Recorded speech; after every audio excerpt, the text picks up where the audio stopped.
Okay. This is part 2 of this video. Happy Thanksgiving all.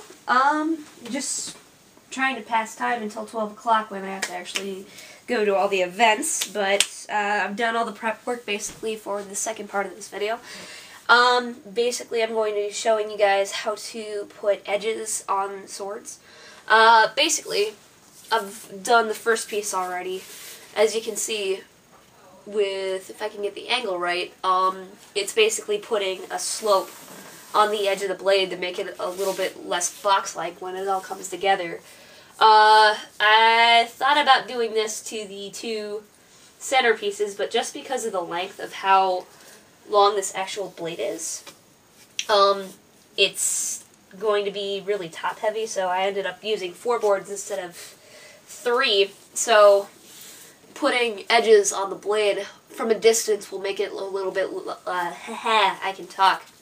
Putting edges on the blade will basically make it a little bit less box-like, which is one of the things that actually happens with foam core board.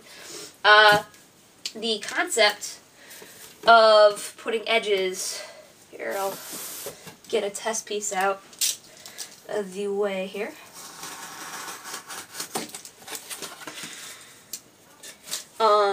Okay. Concept of basically putting edges on the item that you're going to be working with is basically drawing a straight line around the edge. That was at 19.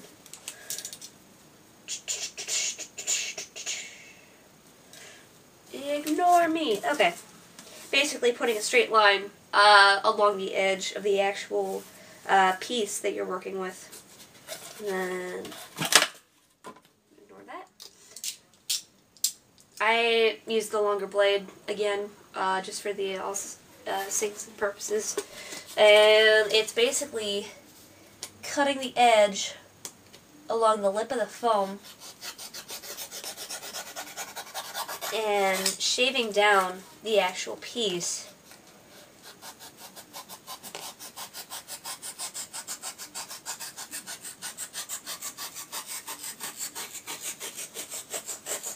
So you get a sloped gradation up to that line. As far as making basically an actual ramp, it takes a little bit of practice. I've done this a couple of times. I did it with the Master Sword. I've done it with Blood Surge. That has yet to be finished, but it's basically just shaving part of the blade down so that it has an incline like an actual sword does, with giving it a little bit of an edge.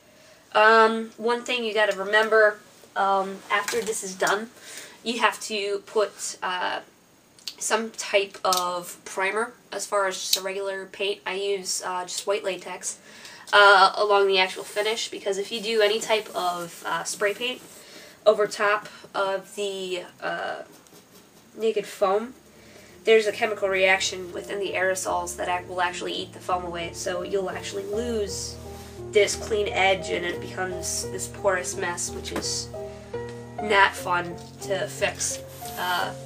If that does happen, usually caulking will work, any sort of sealant, and just to finish it off. So yeah, here we go. Time-lapsing this video again. Yeah, here we go. Okay, time-lapsing this video again for sake of time purposes. First thing you want to do is basically take the knife and very shallowly make a cut along the line that you drew out to where you're actually going to put the edge on. It basically effectively gives you a little bit of a lip surface to put the blade under and just acts as a guideline. From there you want to angle the blade, have the base of it cutting along the edge of the sword, and have the tip of the end going to the line that you cut. You want to be very careful about this because you can always cut away more, and if this is your first time adding an edge to this type of work, is just start out very shallow and make your way going further to the edge of the sword. This basically gives you just more control. I've done this a couple of times, and it's basically just a repeating process of taking the blade in and around the edges that you're creating. Again, you want to be very careful, and that you don't want to take too much away, and just create an even pressure along the edge of the knife. That way you're getting a nice even slope.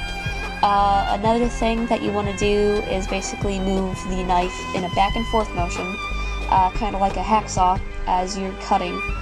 This basically will create a nice even finish to the edge, because again, foam is porous. So if you're cutting along and basically dragging the blade instead of using a back and forth cutting motion, you can rip the material, and you get basically these ugly notches in the finish, which may or may not be a good thing depending on what type of damage you want to create to the actual sword, or just like a beaten and torn look. But it's pretty simple. Again, just go slow. This whole process really takes about 20 minutes as far as cutting each of the pieces out, just because it is more of a detailing line that you're adding to the process, especially around curves.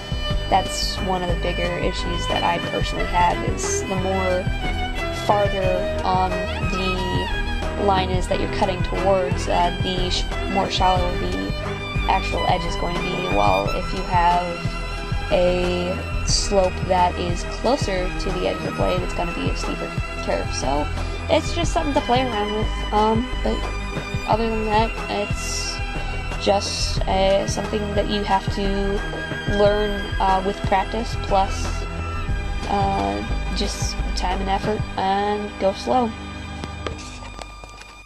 Okay, that's basically step 2. Again, you just want to make sure you watch what you're doing as far as making sure the blade doesn't go under the board like I did there. And you can actually save that type of work by just making sure when it's being glued together, just hot glue that down. And then when I put the plaster, or excuse me, the paint over, it's just going to cover that up. But it's going to be on the bottom. And then it comes together. I'm just going to mask it. Use some masking tape for this, just to hold the pieces all together.